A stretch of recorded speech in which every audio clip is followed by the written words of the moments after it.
Hi guys. Basically I got impatient. I couldn't wait till tomorrow to give it a go with the airbrush, so I'm just going to go on for a quick airbrushing test on the model building that I've got here for the Orcs. Just a quick talk before I go into that. Obviously there are two different sorts of airbrushes that you can get really. There is the standard one that all of us have seen, I'm sure, which is the same as I'd used the last time. Give me a second, I'll show you. I'm just putting my other one back together. And there's basically ones where you put a tub on the bottom of it, which is larger. You don't get the adjustment and everything. So I'd pretty much say, from a gaming perspective, you get two sorts of tubs. Two sorts of spray guns.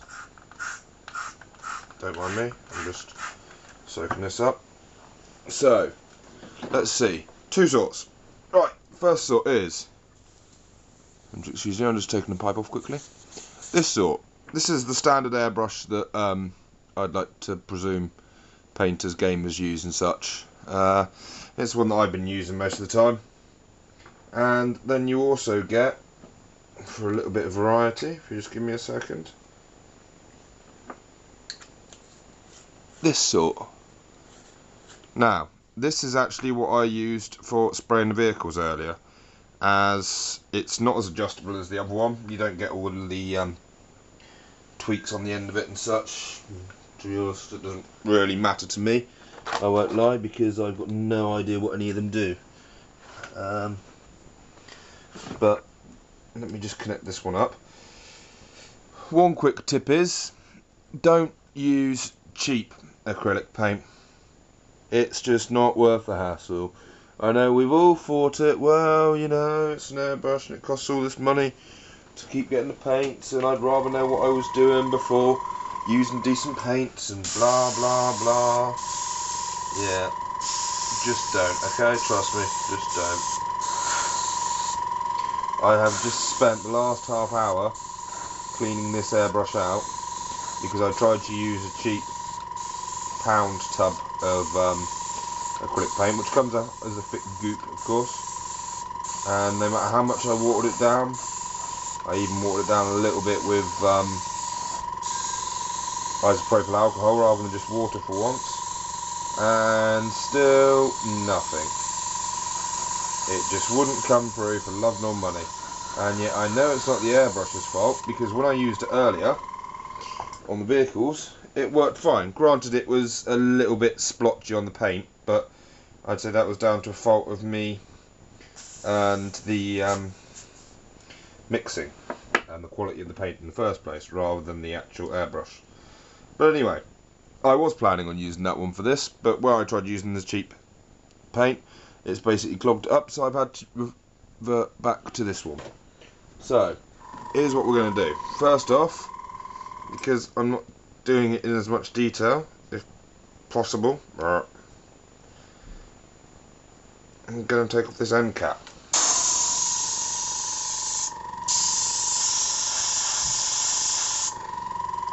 Apparently if I do so, it just blocks it.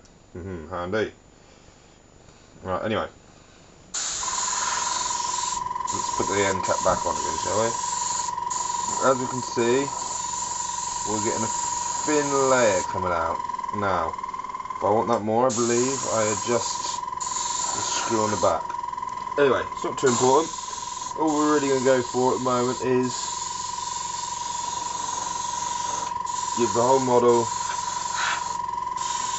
a nice coat of brown, just to cover up the black as much as possible. If you don't get it perfect, you don't get it perfect, don't worry, because the idea is we're going to go with the brown and then we're going to undercoat the model afterwards. So I'll come back once I've managed to spray a bit more of this. Okay, so we've painted the whole thing brown. You've missed a little bit, I do apologise, nothing important. Basically I got bored of the airbrush I was using, cleaned it out, and cleaned out the other airbrush and went back to that. Now, if I just check, thing you've got to remember is it's not going to cover everything the first time round. So just keep going round and round a couple of times until you're happy. Like I said, this doesn't have to be perfect. It's the joy of the way we're doing things. Now, we have a little bit of paint left there. I do feel quite guilty, but I'm going to pour it away, because basically it's now no good for me. The first thing I'm going to do is get my nice bottle of window lean straight away and give it a couple of squirts inside. Next, I then connect it back up to the airbrush, same way you do it with both airbrushes, and basically run the window lean through. Now, this isn't to clean the glass jar or anything. This is just plain and simply because the window lean cleans out the airbrush, and if you do it straight away after using your paint, any paint still in the brush is damp, and so it will clean it all out. Of course, when you're doing this, you don't just want to be spraying it willy-nilly anywhere, so it's always best to spray it into a container. The container that I use is in fact my recycling, an empty can. I find cans are best for the simple fact of it's got a very small hole and then a very large area inside it. Of course, at the same time, you could decide to use something like a bottle, but honestly I get more cans left over than I do bottles, so cans it is in my world. Now what I'm doing, after I've given it a quick run through with the window lean, is I'm just cleaning off this tub that the paint goes in, and then I'm going to give it another couple of squirts with window lean. Ooh. Try not to knock the can over everything. Wipe off the interior of the lid of it, and then put it back on, screw it up, and away we go.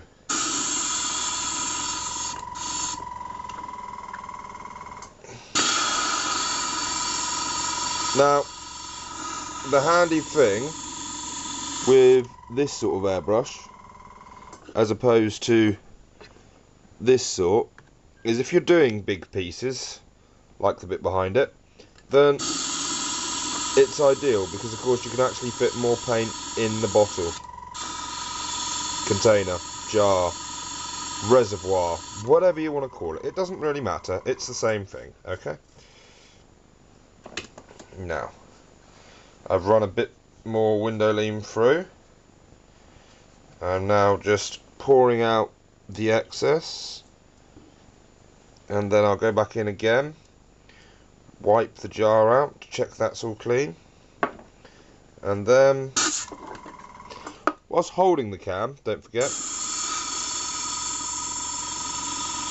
let's give it a little bit more of a blast and check how that's doing.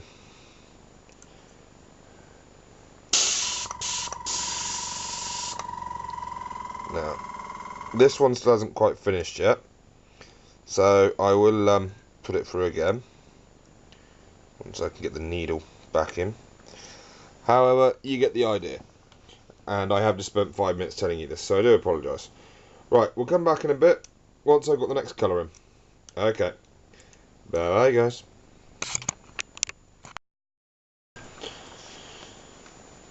Okay, so we've cleaned out the airbrush. We've changed colours. We're going for slightly paler brown now. I believe this was vomit brown. God knows what its class is now.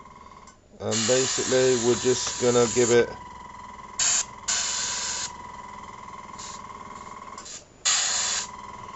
a little coating. Just on the building if possible. Not on the floor much if we can help it.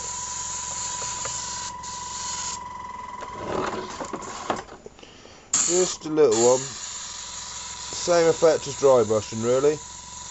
You just cover up in layers.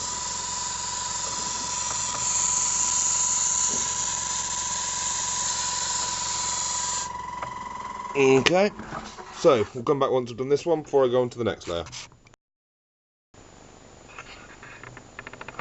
Okay then guys, so we've done the second layer now and we've got one more layer left. I've gone for this sort of colour, which was rotting flesh. I will say though, the paint was a bit lumpy, so we're going to see how well this works.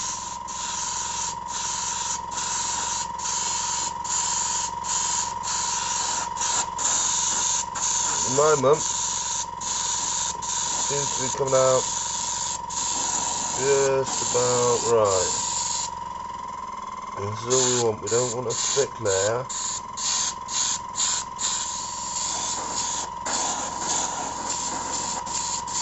We just want a basic coat.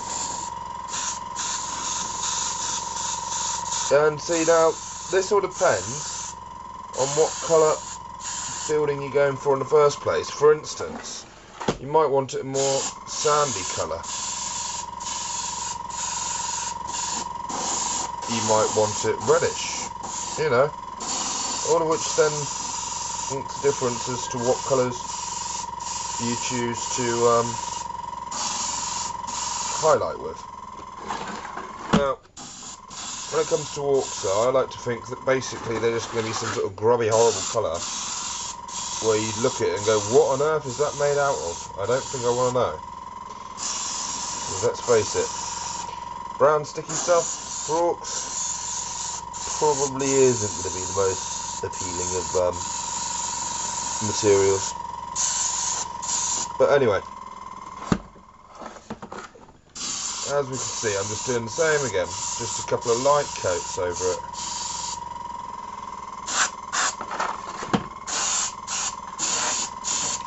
It's up to you. You could decide that at the edges you don't want the coats as heavy or something, so you could avoid them. I'm just trying to get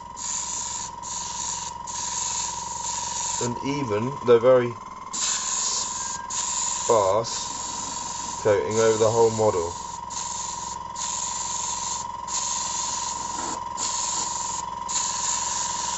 Now, whether it's that I'm getting more skilled with the airbrush, don't get me wrong, don't think that makes me an expert, it doesn't, but since putting this paint in, I'm sure I can actually hear it, for want of a better description, complaining at me about the lumps. I did mix it up as much as possible, and of course it has been watered down, so fingers crossed we can just get through this building. All you want to remember when airbrushing is, unless you're going to do a full coat, just try and go randomly, give it some swirls, go up and down, left and right, whatever way you want. Just try not to leave it so there's obvious lines, because of course the textures on real buildings actually have lines on them, because of course it's natural textures.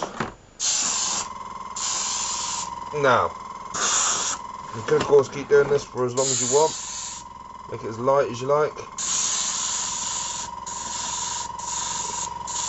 Me, I'm quite happy with it how it is now.